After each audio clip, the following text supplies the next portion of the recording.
जैसे पुराना मुहावरा है कि सारे रास्ते रोम की तरफ जाते हैं, उसी तर्ज पर आज कहा जा सकता है कि सारे रास्ते या सभी ट्रेनें बिहार की ओर जा रही हैं। क्यों? क्योंकि बिहार में चुनाव है। लेकिन चाहे चुनाव हो चाहे छठ, बिहार आने जाने वाली ट्रेनों का जो हाल है वही हाल बिहार के विकास का है।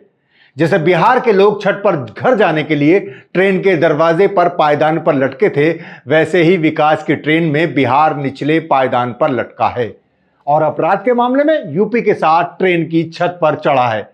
लेकिन यह सब चुनाव में मुद्दे नहीं बनते, मगर बिहार के वोटर को अपना वोट डालते समय इस पर एक बार जरूर गौर करना चाहिए। यही वजह है कि मैं एक बार फिर आपके सामने दो आईने लेकर आया हूं, नीति आयोग की रिपोर्ट और एनसीआरबी की रिपोर्ट, जिसमें आप दावों प्रतिदावों और वादों के दौर में बिहार की असली शक्ल देख सकते हैं। नमस्कार, सलाम, बेबाक भाषा में आपका स्वागत है। मैं हूं मुकुल सरल।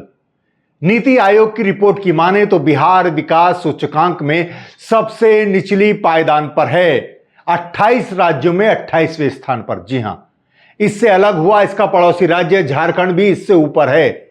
यहां भूख और कुपोषण गंभीर समस्या है। भूख और कुपोषण खत्म करने संबंधी लक्ष्य में बिहार को सिर्फ 24 अंक मिले हैं, जो कि सभी राज्यों में सबसे कम है। बिहार में 5 साल से कम उम्र के 41% बच्चे कम वजन के हैं और 42.9% बच्चे कुपोषण का शिकार हैं। महिलाएं एनीमिक हैं और शिक्षा का हाल आप देख ही रहे हैं, बुरा है। और एनसीआरबी की रिपोर्ट क्या बताती है कि हत्या और अपहरण के मामले में बिहार यूपी के साथ टॉप पर है। यह रिपोर्ट के आंकड़े ना मेरे हैं, ना आपके, ना विपक्ष के और ना किसी विदेशी संस्था के। ये आंकड़े विशुद्ध रूप से भारत सरकार के हैं। और भारत सरकार कौन चला रहा है? हमारे परम आदरणीय नरेंद्र मोदी जी। और बिहार में किसका शासन है? बीजेपी के सहयोग से नीतीश बाबू का। यानी केंद्र और बिहार दोनों जगह एनडीए का शासन है, और 1, 2 या 5 साल से नहीं, बल्कि पूरे 20 साल से। इसलिए उन्हीं के आंकड़ों के आईने में यह हकीकत देखना बहुत जरूरी है। क्यों? क्योंकि हम भारतीयों की आदत है कि हम बहुत जल्दी बातें भूल जाते हैं कि पिछले चुनाव में क्या हुआ, किस दल ने क्या वादे किए और सत्ता में आकर उनके साथ क्या किया, क्या उन्हें पूरा किया या नहीं। और हमारे सामने अगले चुनाव में नए वादे परोस दिए जाते हैं कि ये करेंगे, वो करेंगे, जबकि सत्तारूढ़ दल को अपने पिछले 5 सालों का हिसाब देना चाहिए, रिपोर्ट कार्ड पेश करना चाहिए, ना कि अगले वादे बताने चाहिए, और ना ही विपक्ष की कमजोरियां गिनानी चाहिए। ये बताना चाहिए कि वो जो नहीं कर पाए वो क्यों नहीं कर पाए और अब कैसे कर पाएंगे। लेकिन हम सब भी चुनाव के बयार में बह जाते हैं या बहा दिए जाते हैं, और हम सब भूल जाते हैं कि असलियत क्या है, सच्चाई क्या है, और झूठे वादों और दावों पर फिर यकीन कर लेते हैं। इसलिए आज मैं ये आंकड़े आपके सामने फिर दोहरा रहा हूं, जो भारत सरकार की संस्थाओं ने ही जारी किए हैं। फिर बताऊं क्यों? क्योंकि इन चुनाव में फिर विकास का ढोल पीटा जा रहा है। आप जानते हैं कि भारत सरकार की एक संस्था है नीति आयोग। जी हाँ, सही समझे, वही नीति आयोग जिसे प्रधानमंत्री मोदी जी ने योजना आयोग की जगह स्थापित किया या नाम बदला। वही नीति आयोग हर साल राज्यवार डेवलपमेंट इंडेक्स यानी विकास सूचकांक जारी करता है।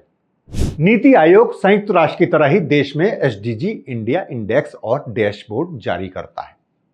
एसडीजी यानी सस्टेनेबल डेवलपमेंट गोल्स इंडेक्स, यानी सतत विकास लक्ष्य निर्धारित करता है। यह सभी राज्यों और केंद्र शासित प्रदेशों की प्रगति को मापने का एक उपकरण है।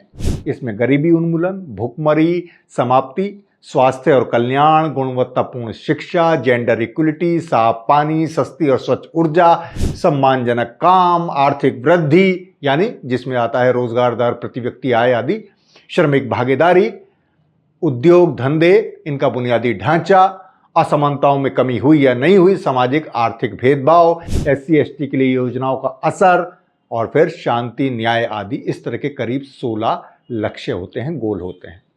हर लक्ष्य के तहत कई इंडिकेटर्स यानी संकेतक होते हैं।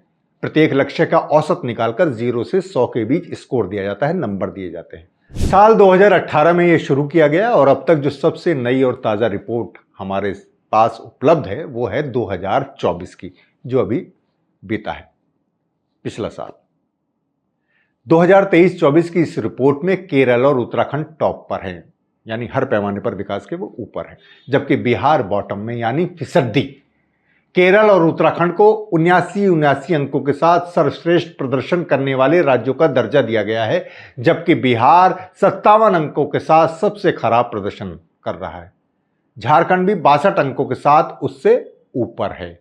बिहार में गरीबी का स्तर चिंताजनक है। गरीबी उन्मूलन लक्ष्य में बिहार को 100 में से कुल 39 अंक मिले हैं, नंबर मिले हैं, जो अन्य राज्यों की तुलना में सबसे कम है। बहुआयामी गरीबी सूचकांक यानी एमपीआई के अनुसार बिहार में गरीबी अनुपात 33.76% है। यह अन्य राज्यों से काफी अधिक है।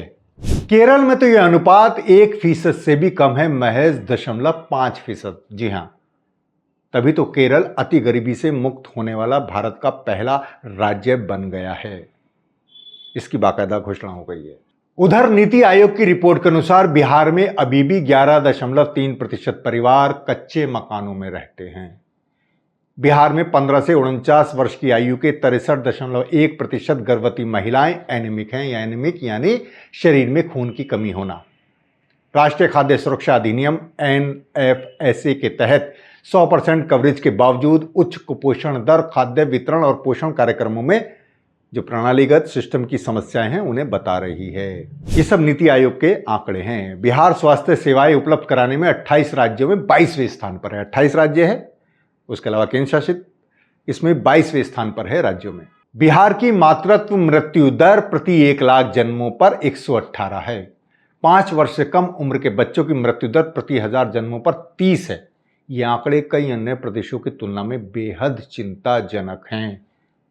बिहार की जीवन प्रत्याशा 70 के करीब यानी 59.5 है। ये अन्य राज्यों के लगभग बराबर है, लेकिन स्वास्थ्य व्यवस्थाओं का हाल बुरा है। बिहार में 10,000 की आबादी पर 14.47 हेल्थ वर्कर हैं, जो कि औसत से बेहद कम है। स्वास्थ्य योजनाओं या बीमा से कवर किए गए परिवारों का प्रतिशत भी केवल 17.4% है।